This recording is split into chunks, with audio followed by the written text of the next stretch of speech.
اما بعد فاعوذ باللہ من الشیطان الرجیم بسم اللہ الرحمن الرحیم۔ فرمان مصطفیٰ صلی اللہ تعالیٰ علیہ وسلم ہے، جو بندہ صبح و شام 10 بار درود پاک پڑھے گا اس کے لیے میری شفاعت واجب ہو جائے گی۔ صلو علی الحبیب صلی اللہ تعالیٰ علی محمد وعلی آلہ وصحبہ بارک وسلم۔ پیارے اسلام بھائیوں دوستو، نماز میں جس طرح مصیبتوں کا علاج ہے اسی طرح اس میں بیماریوں کا بھی علاج ہے۔ خود طبیبوں کو اعتراف ہے کہ وضو کرنے والا شخص دماغی امراض میں بہت کم مبتلا ہوتا ہے۔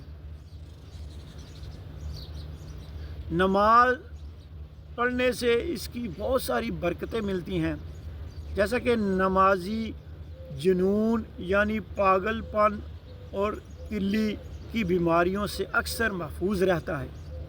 نماز پڑھنے کے لیے دن میں کئی بار وضو کرنے سے اعضاء دھلتے رہتے ہیں اور نمازی کپڑے بھی پاک صاف رکھتا ہے، اس لیے گندگیوں اور ناپاکیوں سے حفاظت رہتی ہے۔ اور ظاہر ہے کہ گندگی کی وجہ سے بہت سی بیماریاں لگنے کی اندیشہ ہوتا ہے۔ اللہ پاک ہمیں بھی ہر وقت وضو میں رہنے اور 5 وقت کی نماز ادا کرنے کی توفیق عطا فرمائے۔